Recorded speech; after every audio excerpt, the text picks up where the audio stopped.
There are not a lot of shopping opportunities here on this fine Tuesday morning in Smyrna, Tennessee. City Thrift? Nothing. Lowry Street Pickers? Nada. This lone Goodwill had a small selection of games though, surprisingly, including this copy of Super Smash Bros. For the Wii U that I'm definitely gonna grab and But the reason for coming all the way here today is this murder cave looking establishment called Game Galaxy. What might be inside here? Well, pinball. Lots and lots and lots of pinball. When you first walk into the building, there's a room off to your left that houses many, many pinball games from the 70s, 80s, and 90s. It is a massive collection of pinball.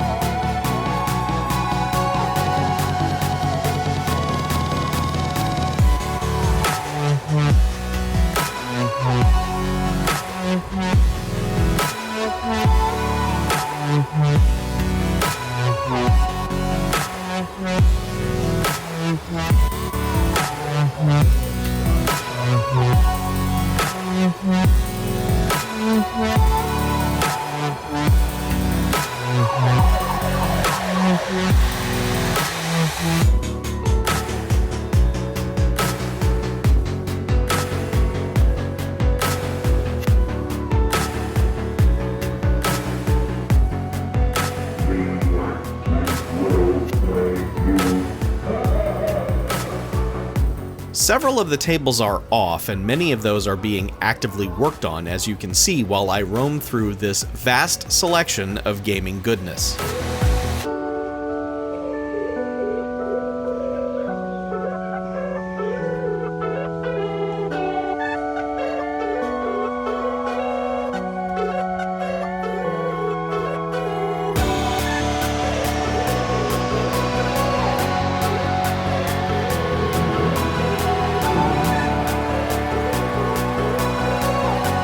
I never knew that Gorgar had a sister table. Interesting to see that for the first time. Algar, inventor of the internet.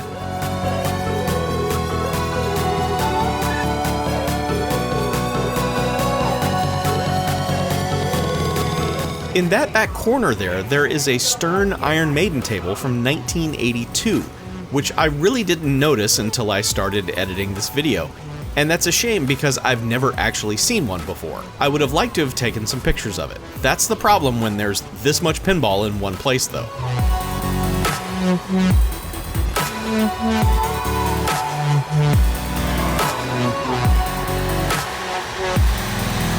Now, that is not the main gaming area of this arcade though, oh no. Through the main doors you will find the actual full arcade, which is just incredible. And I'm not going to play music over this part so you can just take in all the sounds of the arcade, which is just the best ambient sound I can imagine.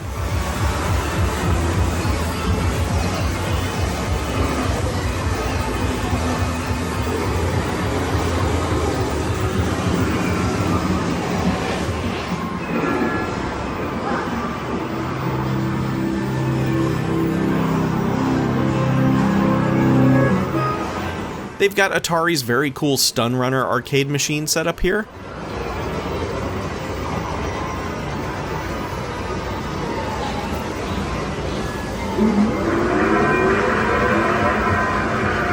And a tricked out food fight right nearby. Very nice.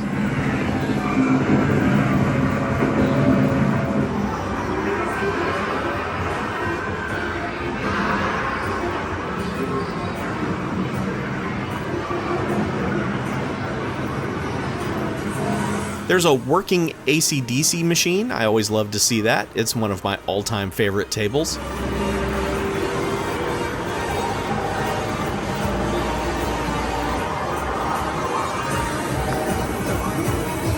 And hey, guess what? There's even more pinball on the other side.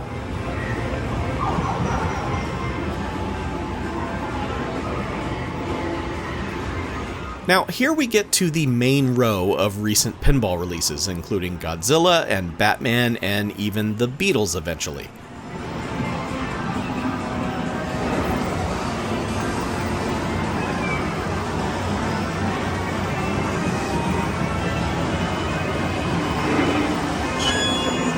Again, I rarely see that one on location for reasons I still don't understand. All these newest machines are of course tricked out with the latest toppers and custom plungers and Stern app connectivity. Man, it must be nice to get into this kind of business and make it work. I can't even afford one pinball machine. I can't imagine what it would take to get a collection like this going. The building had to have been a freebie or sold for $1 at auction or something. That much at least has to be true. Over here is a collection of Laserdisc games, all sadly powered off, including my beloved Dragon's Lair. I'll touch it anyway.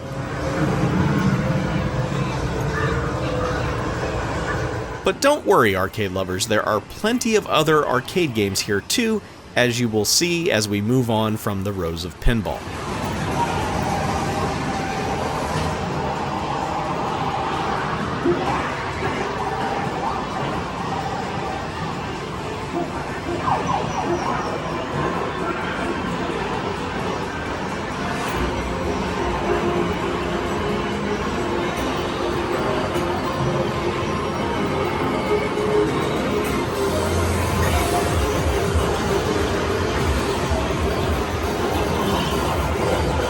Here's a huge Darius Burst EX cabinet. If I had more time, I would just play through that whole game right here and now.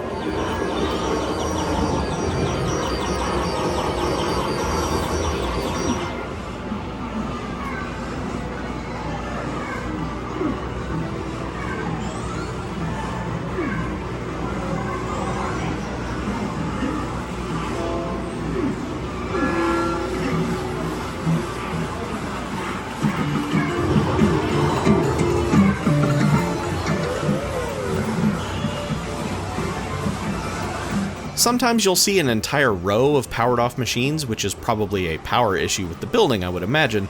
Hell, I can't fathom what it takes to pay this electricity bill.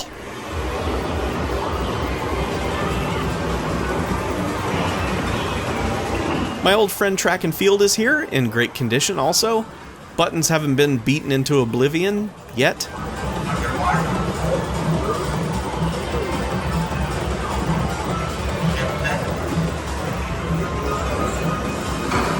I mean, I want to be buried here. I want to live here, and then when I die, I want to be made a part of this place. I know arcades when I was a kid were much smaller than this, but this feels like a properly scaled up experience now that I'm an adult.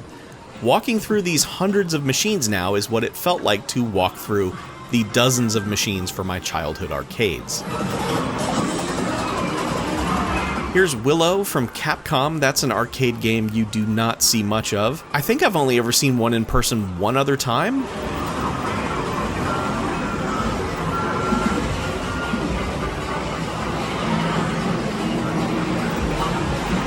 And here's Crime City by Taito. I remember making a video about this one with my buddy. It's one of those great co-op experiences with a friend who is on your same wavelength.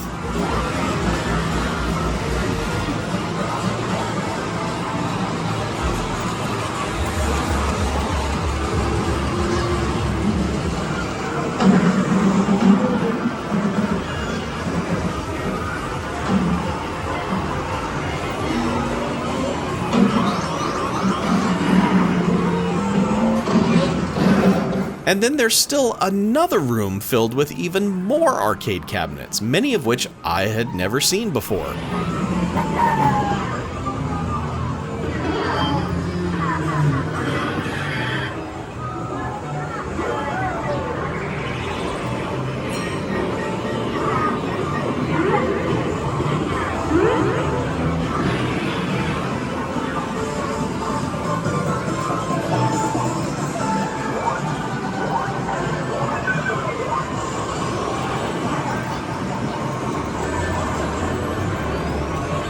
This G.I. Joe arcade cabinet? What the heck is that?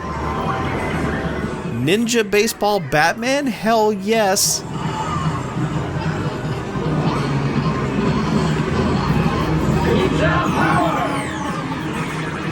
A 4-player Hook beat 'em up?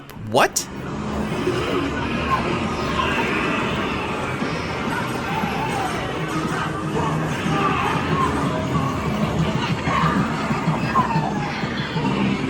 There's a full grid set up here. I think Jeff Gerstmann and his Midway friends would love seeing that. In fact, there's a whole row of Midway stuff back here.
And you can tell I'm starting to get antsy as I'm clearly speeding up this walking tour. I just want to play all these games. And that's what I'm going to do here in just a minute.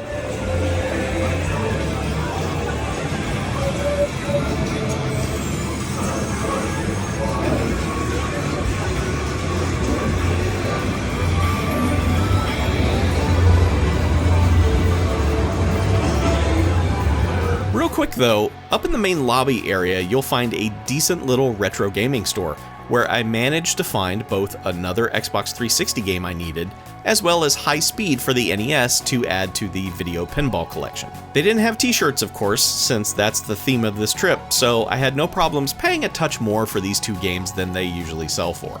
Now, also up front you will find all of the just released pinball machines, including Pulp Fiction, Halloween, and the Texas Chainsaw Massacre, to name a few. I highly recommend playing the Halloween table if you're a fan of that franchise, mainly so you can hear a Donald Pleasance impersonator scream at you to shoot the left ramp.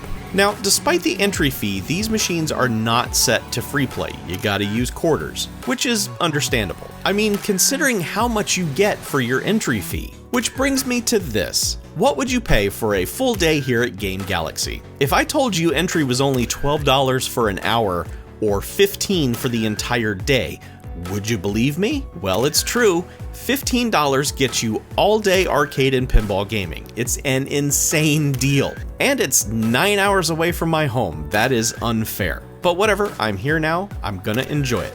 And I'm gonna do that for the rest of the morning. No more filming, just game time.